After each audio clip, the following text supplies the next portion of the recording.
I was busy looking at images. No, no, no. Yes, it's great for using it to look at what your kids are going through. It's awful to look at what your significant other is. Like you said, assume. Right. Assume. Right. I mean, porn is just the graphic representation of what's going on in the men's head all day long anyways. Yeah. I just thought porn stick was a nickname you gave something. Yeah, actually, I trademarked that in the hopes that Vivid might hire me someday. Absolutely. Yeah. Bill, I know we showed something that we pretended was from searching your computer, but in fairness, you do a lot of research for the show, and a lot of it involves Google searching people's names and the word nude.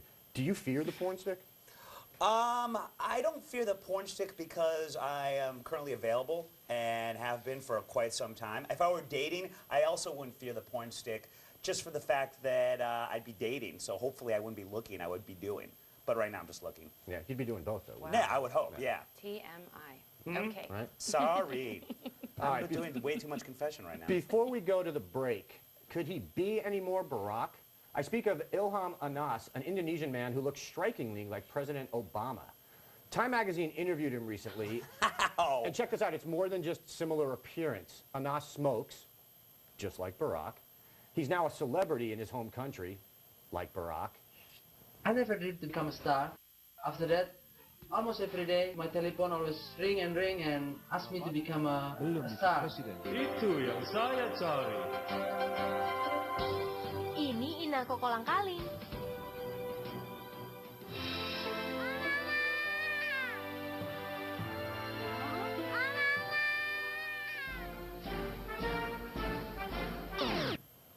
And there's one more similarity. Sana basta.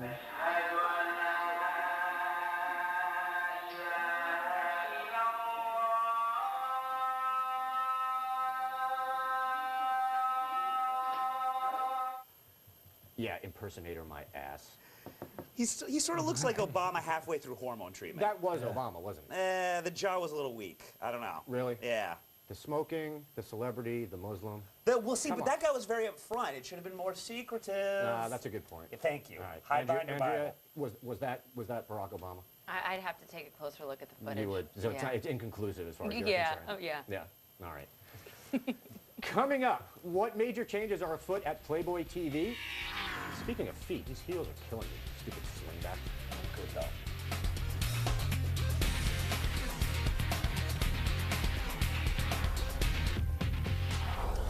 Does the baby carriage no longer require first comes marriage? A new Pew research poll has run roughshod over this once blessed union, with nearly 40% of those polled saying they believe that the institution of marriage is becoming obsolete. The survey of 3,000 Americans also took a look at attitude towards family, and it turns out 88% say a childless married couple is a family, 86% say a single parent and child are a family, and 63% say a gay or lesbian couple raising a child is a family. Perhaps most stunning of all, 95% think Mel and Oksana should get back together for the, quote, sake of their beat-up baby. I kid. That is terrible. But perhaps most shockingly, a whopping 160% cited this guy as a reason not to procreate ever. My name is Steven Slater, and I'm no longer blue. Now don't be a hater, cause you never flew 500,000 miles in a little tin can, maintaining forced smiles for the unpleasant man. A steamer trunk squeezed into the overhead compartment where there's room for that crap. I'd make it my apartment. Remember that one day when we all loved Steven Slater? Yeah, that is long gone. gone. Yeah.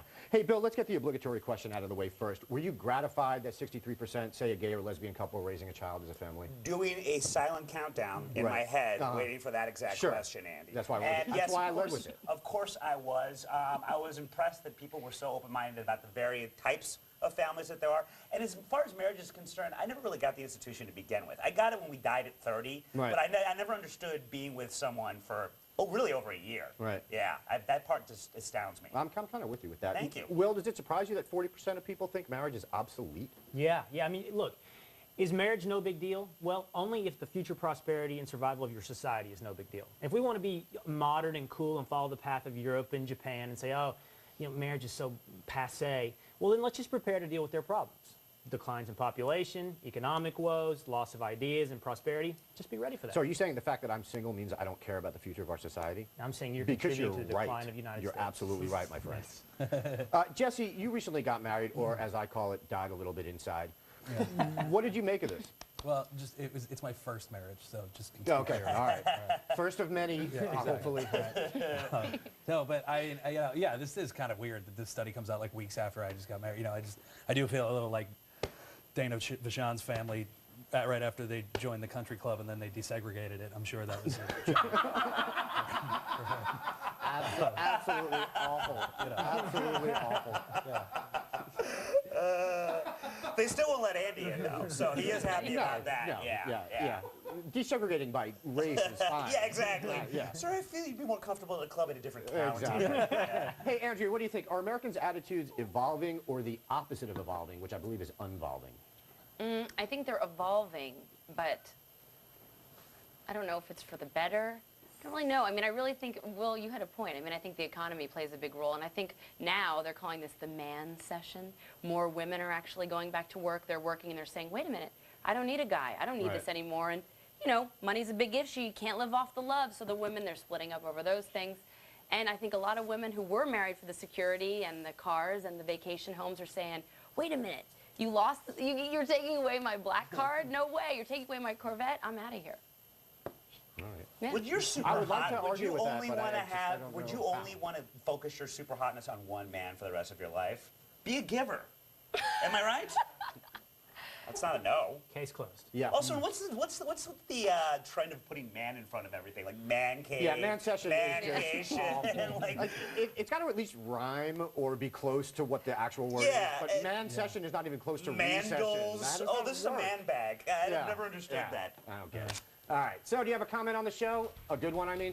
Email us. It's redeye@foxnews.com. And to leave a voicemail on Greg's direct line, call 212-462-5050. Still to come, the halftime report from Dana Vachon. You're watching Red Eye on FNC, so stick around.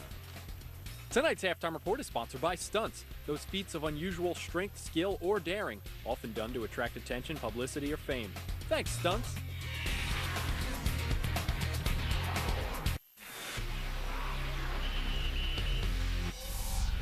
Hey, welcome back. Let's find out if we've gotten anything wrong so far. For that, we go to Dana Vachon from the Daily Beast. Bring it, Playboy. I can smell you in here, mon frere.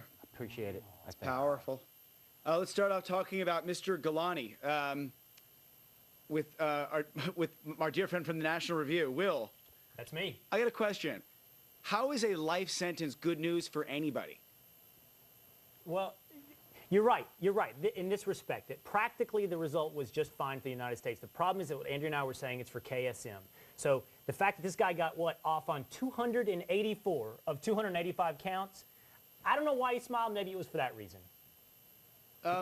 Bill, you were in the Marines, weren't you? No, I wasn't in the Marines. I mean, I don't like to boast, but sure.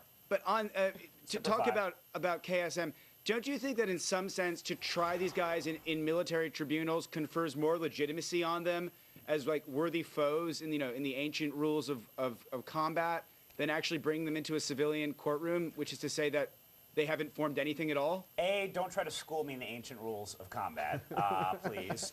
And B, I kind of see what you're saying. It's sort of like a slap in the face to not give them the title of an actual warrior enemy and just saying that there's some sort of common thug. I feel like that's what you're trying to say. Bill, I don't think he meant I'm offering it. By ancient rules of combat. I don't think he meant what you do like on the weekends. You mean ancient rules of Greek combat? Yeah, I think. Yeah. Speaking of Bill's weekend activities, I love the jacket, and I'm wondering how the afternoon's Goonies reenactment went. Well, I'll tell you. Did you find the treasure? This jacket is from my old magazine days. See, what designers would do is they'd give us clothing in hopes that we would write about it, and quite often we did. It was highly unethical. Jesse, call me Tommy Hilfiger. Jesse Joyce, on the topic of childhood, what was it like to grow up on the Oregon farm just downriver of Organic Valley? Well, thanks for asking. Guy who looks like the product of what would happen if the lead singer of Weezer had sex with a pile of old money. It's great to hear that from you, guy who looks like he spent his teenage years stealing wheelchairs to pay for hair product. Oh, wow. I didn't think that somebody who goes out with his old college fraternity brothers and hunts homeless people would actually have thought of something that clever. It's interesting to hear that from a guy who looks like one of the guys in the green nondescript outfits that Cobra Kai's Johnny fought en route to Ralph Macchio in the All Valley Karate Tournament. Listen to me, dude who is the captain of his anti-Semitic polo team.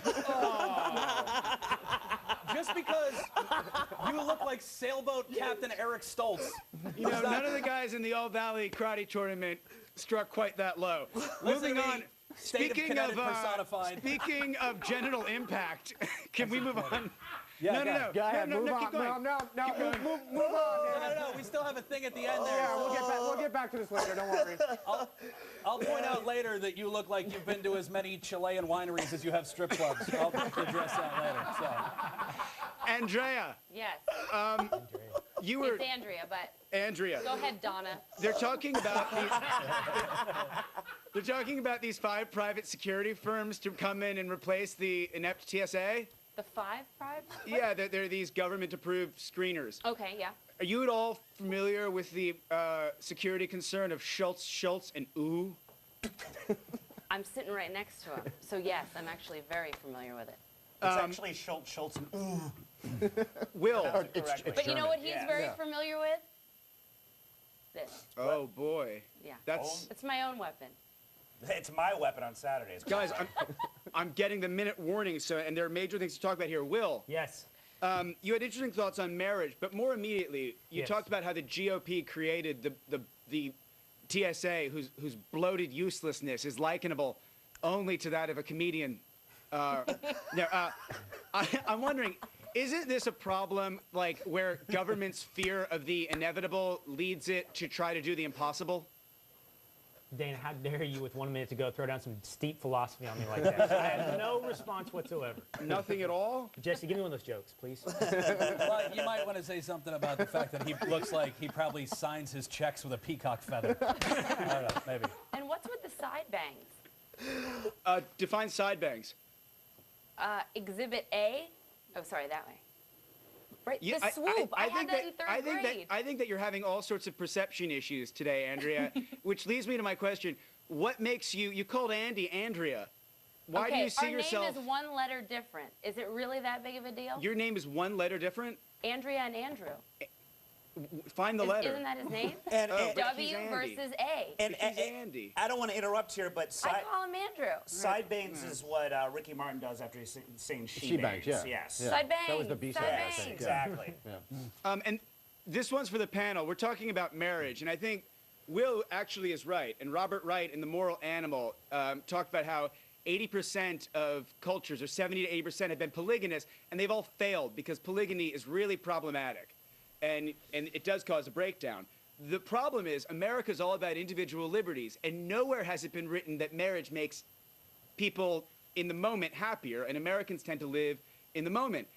Isn't this a real problem for a culture of mass individualism as it tries to combat or even provide an adequate answer to the long-range planning capacities of what has become of Maoism? Are you serious? Can I handle this one, Will? Yeah, please, Andy. Okay. No. And don't knock polygamy. It also gave us Brigham Young University. Dana, what about misogamy? I'm sorry? Misogamy. Misogamy? Hatred of marriage.